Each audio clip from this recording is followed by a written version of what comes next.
Today in America, there really is only one unforgivable sin, and that is to deviate from the accepted script when speaking of protected identity groups. It is to say something, whether intentionally or not, that either offends protected identity groups or that the elites find offensive on their behalf. What I think is important to grasp from the outset is that identity politics today is not just the dominant ideology when it comes to civil rights. It's the dominant ideology in America, period. If you look at prominent politicians, professors, producers, pundits, Fortune 500 CEOs, tech gurus, journalists, all of the famous, credentialed, and successful people who comprise our ruling class, they either all affirm the tenets of identity politics or at the very least are deferential to them.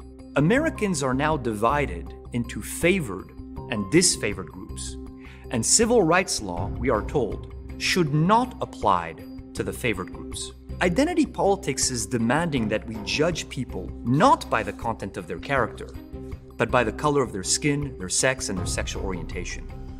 And it demands that we do so in perpetuity. It rejects the principle of what James Madison once called equal rights under equal laws. And it instead demands that we build a modern caste system that privileges some groups over others in our laws and culture. Identity politics is not answering the question, who am I? Although it does have an answer to that question.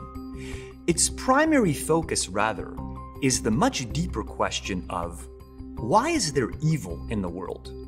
And identity politics provides a clear and unambiguous answer. Because of straight white men. Identity politics takes and modifies the Christian teaching on sin. It now no longer applies to everyone, but only to the oppressor groups. But here's the more important modification. It offers no hope of salvation or of redemption from sin. Equal group outcomes are now the measure of equal opportunities between groups. And under this logic, all disparities can only have one explanation: discrimination. All disparities are blamed on discrimination, and anyone who suggests otherwise is immediately called a sexist and a racist in order to silence dissent and stymie inquiry.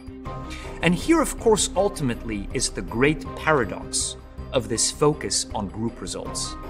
It requires discrimination in order, it says, to eliminate discrimination. If you focus on results, this will inevitably lead you to deny positions to some people on the basis of their skin color, their race, their ethnicity, their sex, their sexual orientation, you name it. The main reason that identity politics exerts such a powerful pull in America is because it suggests that we can either embrace identity politics or remain callously indifferent to the well-being of fellow Americans who happen not to look like us.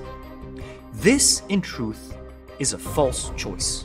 Identity politics should be rejected not because it demands justice for those who have been unjustly treated, but because it poses a threat to Republican self-government by corroding patriotic ties and demanding special treatment rather than equality under the law. 'Cause the flag still stands for freedom, and they can't take that